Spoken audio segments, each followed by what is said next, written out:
Assalamualaikum warahmatullahi wabarakatuh. Kami dari kelompok 4 ingin mempresentasikan materi yang berjudul teori-teori belajar guna untuk memenuhi mata kuliah BK Belajar, yaitu disusun oleh Hilda Ainur Rahma dan saya sendiri, Khairul Mulia Istiqomah.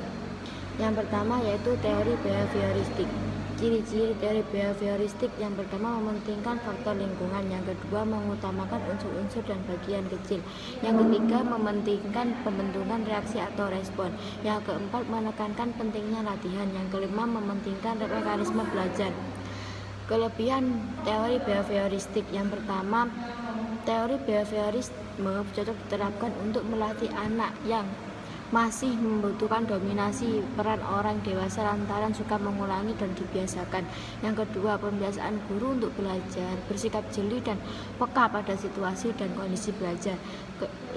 Kelemahan teori behaviorisme: yang pertama, pembelajaran siswa berpusat pada guru, bersifat mekanistik dan hanya berorientasi pada hasil yang diamati dan diukur.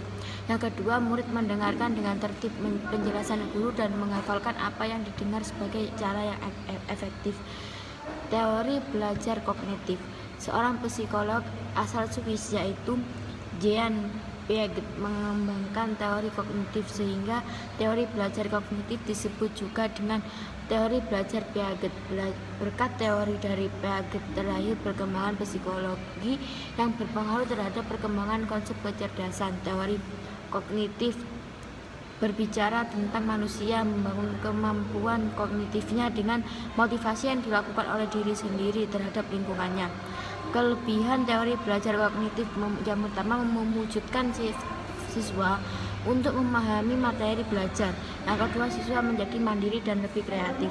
Kekurangan teori belajar kognitif: teori yang belum bisa digunakan pada semua tingkat pendidikan. Pada pendidikan tingkat lanjut, teori ini susah untuk diterapkan. Hilda Ainur Rahma akan meneruskan presentasi selanjutnya, yaitu teori belajar humanistik.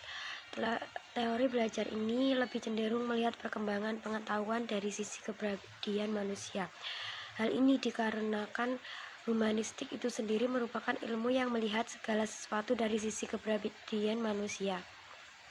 Teori ini bertujuan untuk membangun kepribadian murid dengan melakukan kegiatan-kegiatan yang positif.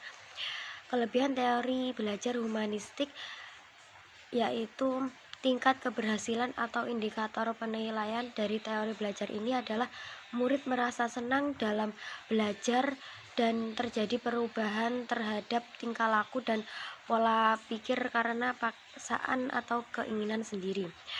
Kekurangan teori belajar humanistik: kekurangan yang ada pada teori ini berada pada murid. Maksudnya, murid yang tidak mau mengerti akan potensi dirinya, maka murid itu akan tertinggal dalam proses belajar mengajar. Sekian presentasi dari kami, mohon maaf kurang lebihnya.